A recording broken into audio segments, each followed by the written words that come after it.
Destination Medicine is a collaborative initiative of regional training hubs in an effort to promote medicine in regional and rural areas, including stories from international students about studying medicine in rural Australia.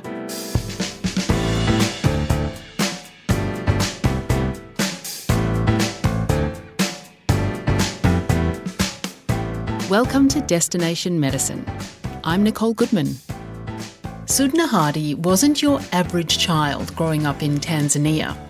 At just 8, the determined young boy proclaimed to his parents and teachers that he was going to be a doctor, even though nobody from his family had ever been to university. And he kept his word. It was while studying in Vancouver that he decided to change tack and apply for medical school in Australia. And he got into his first choice, the University of Sydney. Now on an extended rural placement in Dubbo, he's found a place where he feels he belongs, and he can't recommend his medical school or the life of a rural practitioner highly enough.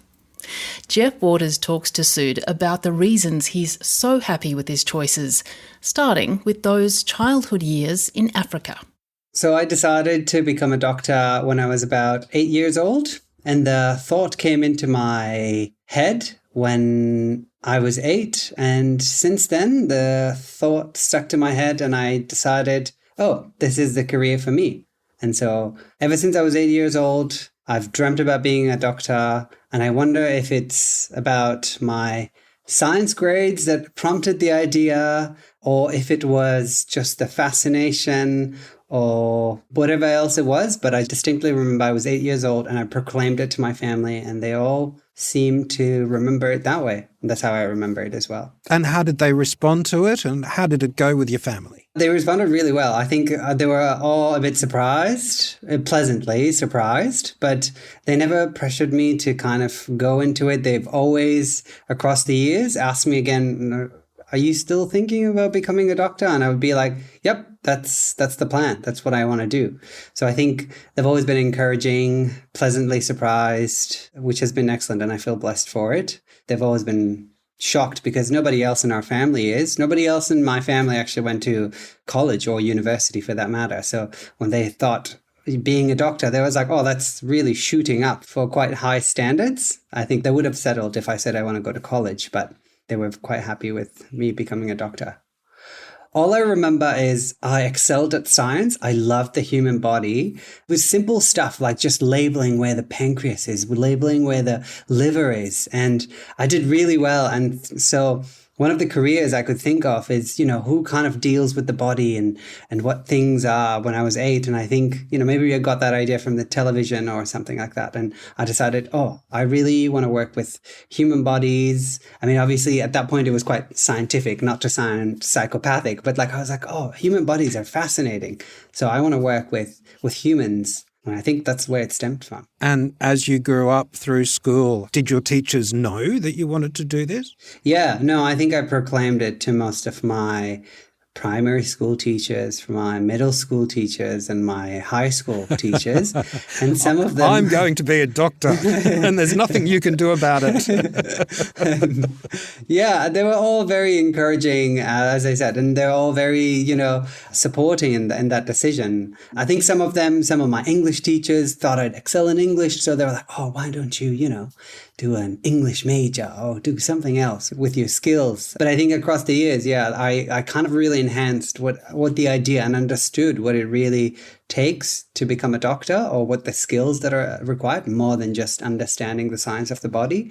And I think that's been a great journey. So you had a great relationship with some teachers. You got your good grades.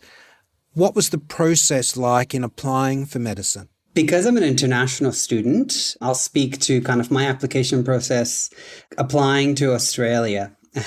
Applying to Australia as an international medical student was not too complicated. Before we go there, Suud, can I ask where you were applying from? Yes. As an international student, I am originally from Tanzania. That's where I was born and raised until I was 18 years old. And then I went to university for my undergrad in Canada. And so I lived in Canada to do my undergrad. I did my master's degree in public health. And then I lived in Canada for around 4 years.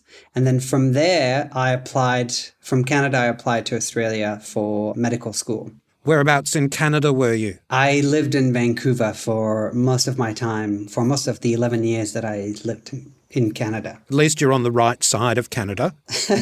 And why did you choose to apply in Australia? It was a really combination of my interest in Australia as a country. It was exposure to the Australian healthcare system through my work, and then also a bit of future research in terms of trying to match back to Canada as a doctor, or if I ever wanted to go back to Canada to practice medicine, the easiest path was to train in a country that was quite similar to Canada. And the highest rate of matching back for doctors was the Australian and New Zealand trained doctors who wanted to go back to Canada. They had the highest success rate. So all of these factors really piqued my interest in terms of doing medical school in Australia. And then, so you applied, and what was the process like? I wasn't a very thorough planner in terms of applying for medical school in Australia because I only applied to one, and I only applied to University of Sydney, and that was the only medical school I applied for, and it was on a whim. I decided, you know what, I'm done trying to apply to medical school in Canada. It's too complicated. It's a bit, hard to match back. Your chances are quite slim, even if you have really good grades. I had a couple of things not going for me. However, at the time I was at home and I realized, you know what, I need to apply to become a doctor now or never. And I remember it was in May. I was in Tanzania visiting my family. And I opened the University of Sydney Medical School and I started an application. And I think from then, I just never looked back. And next thing I know, I get an email that I have an interview. And next thing I know, from my interview, I got accepted. And the rest is history, I guess. So you applied to one university in Australia from Canada. Did you have a plan B at all if you didn't get accepted? I think my plan B was to continue applying in Canada and continue giving that, a couple more tries. I was starting to progress in my work career in the health services and evaluation kind of journey. And so I thought, if I don't give medicine a proper try now, I think I'm just going to start climbing the ladder in terms of, health administration and health services planning and designing and evaluation. So working with the ministry and taking up the medical administration ladder. But I thought, no, I cannot give up on my medical school career. I have to make that 8-year-old boy proud by actually going through with the plan. Well, good on you. You're now studying medicine. Is it what you thought it would be like? I think in ways it's better than what I thought it would be. And in ways it's still very surprising because the field of medicine is quite vast, and the way people interpret medicine and the people you encounter in medicine are quite fascinating, and their interpretation of medicine obviously is brought into medicine as well. Overall, it's probably better than what I expected it to be. In what way? When I was studying medicine, I felt like I belonged, which I think for a person like me that traveled a lot, feeling that sense of belonging, like that you were in the right place at the right time, studying the right thing, consuming your passion in the right way was very cathartic and very, again, the word I would say probably is consuming, but in a good way. I found that I got recharged. I was very mentally, emotionally, and, psychologically stimulated by the field because there were so many elements to kind of consider and bring together. So for me, that really brings the science of the human body, which I've always been fascinated about, the relational aspects of human beings. That aspect was included. And then there's the ethics, there's the legal matters that still keep things interesting. And then there's the interpersonal team dynamics with other allied health members. And then there's the system factors where you're working with, Ministry of Health, or you're working with, system designs and IT. So I think to me, medicine has just kind of been stimulating in many ways more than one. Suud, what about the MCAT? How was that? So applying to Australia, you still required an admission test, like a standardized test. I believe the domestic students would have to do the GAMSAT. And the MCAT is a version of GAMSAT, but in Northern America. So America and Canada, and I believe some other international medical schools require you to have the MCAT. How did you actually find going through that process yourself? I think for me, the biggest barrier, I try to blame it because English is not my first language, but the reading comprehension, you would get a passage you had no idea about. So it could be about art history, and you had a couple minutes to just dissect what the author's intention was, or what did the author mean when they said this. And coming from a science background, it's really hard to not go for the detail. So I think for me, that section was always the troubling one. And I think it doesn't sound as troubling in the GAMSAT, but for me, that section was the hardest. And that's why I had to redo the test. In the science sections, I was very happy to, because I scored above 90th percentile, which was more than what was required. So I was very competitive in the science. But when it came to the reading sections or the critical analysis sections, you'd get a passage about dance and you had no idea what it meant. And you had to quickly analyze what the author was trying to say in the passage. And I was always running out of time because I'm trying to read for detail and all those things. But you learn a couple test-taking tricks that help along the way. But yeah, it's definitely a different way of thinking if you're very science trained. Difficult to prepare for. Yeah, definitely difficult to prepare for. Again, if your background is science. However, it's the opposite I find. If your background is in the arts and you suddenly decide to do medicine, then you excel on that section. And then you find the science sections very hard because, again, your mind is not really trained. So I actually find, I had a couple of friends who excelled on that section and then they really struggled with science section. So we would try to help each other out by teaching each other these tricks and skills. But for them, they would, read very fast and do everything very quickly. And what was your interview like? My interview was quite short and brief, but I really enjoyed it. They asked quite typical questions for what they would ask for medical school. The first question started with, why do you want to be a doctor? Trying to understand what your motives are. Having had work interviews before, I think that I was quite ready for that question. And then they asked you a couple of scenario questions. And those were kind of a lot more interesting questions in terms of, you have this great aunt and she can't see anymore. And then she still drives. What are you going to do? And, trying to see how you'd manage conflict and how you'd do those kind of things. Or you'd have this, dietitian and they wouldn't, a friend who wouldn't, claim something on their registration board. And how would you deal with this ethical dilemma? So they were quite, fun, actual real life based scenarios that I found quite interesting. Now, Suud, you're studying at the School of Rural Health in Dubbo. Why did you choose to do a rural training year? Rural training for me offers just the most exciting exposure. And I think for me, rural health, as I said before, I worked with rural GPs and they're really passionate, strong advocacy skills. So I was really interested in kind of meeting those characters that really drive rural health. My interest in rural health has been the level of exposure and the amount of hands-on experience that students get to see for their clinical placements.